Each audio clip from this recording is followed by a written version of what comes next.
चलिए रुक करेंगे हमारे विशेष संवाददाता वैभव गुप्ता जी का, जो किस वक्त हमारे साथ लाइव जुड़े हुए। वैभव जी, नगरीय निकायों के मास्टर प्लान में सुधार के लिए एक समिति बनाई जाएगी जो कि अपनी एक रिपोर्ट तैयार करेगी सभी विषयों पर विचार करने के बाद, क्या कुछ जानकारी?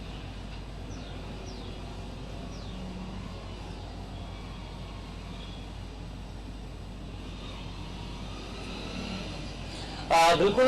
मास्टर प्लान को लेकर हमेशा ही दुविधा रहती है कि मास्टर प्लान जब लागू होना चाहिए पूनम, तब वो लागू नहीं होता है। ऐसे में मास्टर प्लान क्रियान्वयन का जो समय है वो पिछड़ता जाता है और अवैध अतिक्रमण बढ़ता जाता है। और ये समस्या केवल मध्य प्रदेश की राजधानी भोपाल की नहीं, प्रत्येक नगरीय निकाय जहां का मास्टर प्लान बन चुका है, जिस मास्टर प्लान को लागू कराना है, वहां पर अतिक्रमण ने सरकार को परेशान कर रखा है। और यही कारण है कि नगरीय प्रशासन मंत्री भूपेंद्र सिंह के द्वारा अधिकारियों को निर्देशित किया गया है कि नगरीय निकाय जहां पर मास्टर प्लान का क्रियान्वयन करना है उसको लेकर एक समिति बनाई जाए।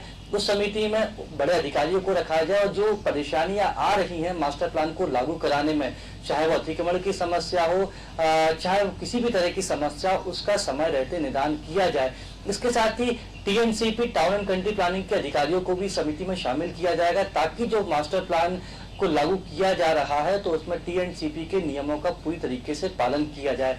इसके साथ ही जो नगरीय निकाय है जहां पर मास्टर प्लान लागू किया जाएगा तो कई किसानों की कृषि योग्य भूमि भी होती है जो कि मास्टर प्लान आने के बाद वो नगरीय निकाय में शामिल हो जाती है। तो ऐसे किसानों को भी नुकसान ना हो, क्योंकि जब मास्टर प्लान के बाद लागू होने के बाद जो कृषि भूमि है किसानों की, जो कि तब नगरीय निकाय में नहीं होती है, लेकिन मास्टर प्लान लागू होने के बाद जब शहर का दायरा बढ़ता है तो वो जो कृषि योग्य भूमि है वो निकाय में शामिल हो जाती। तो ऐसे में किसानों को अपनी उपज के लिए परेशान ना होना पड़े, उन्हें उनकी भूमि का सही दाम मिल सके, इसलिए किसानों के हितार्थ भी ये समिति विचार करेगी। किसानों की भूमि के रेट क्या होने चाहिए, क्योंकि अब मास्टर प्लान लागू होने के बाद जब वो भूमि निकाय में शामिल हो गई तो स्पष्ट है कि भूमि का कई बार सरकारी जो भवन बनने होते उसको लेकर अधिग्रहण भी किया जाता है, कई बार सड़कें भी उनकी भूमि से निकाली जाती है। तो किसानों को अपनी भूमि के लिए परेशान ना होना पड़े, उसको लेकर भी कमेटी बनाई गई है। इसमें किसानों के प्रतिनिधियों को भी शामिल किया जा सकता है। हालांकि स्पष्ट तौर पर अभी किसी भी तरह के निर्देश जारी नहीं किए गए हैं, लेकिन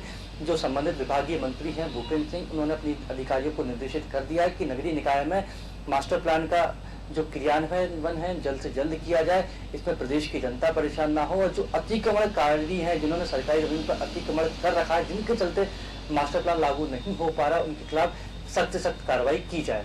जी वैभव जी, शुक्रिया इस तमाम जानकारी को साझा करने के लिए। तो बिल्कुल जो है शहर के व्यवस्थित विकास के लिए जरूरी मास्टर प्लान में सुधार के लिए अब town and country planning TNCP के अधिकारियों की एक समिति बनाई जाएगी जो एक रिपोर्ट तैयार करेगी। उसके बाद कई विषयों पर विचार विमर्श कर अपनी एक रिपोर्ट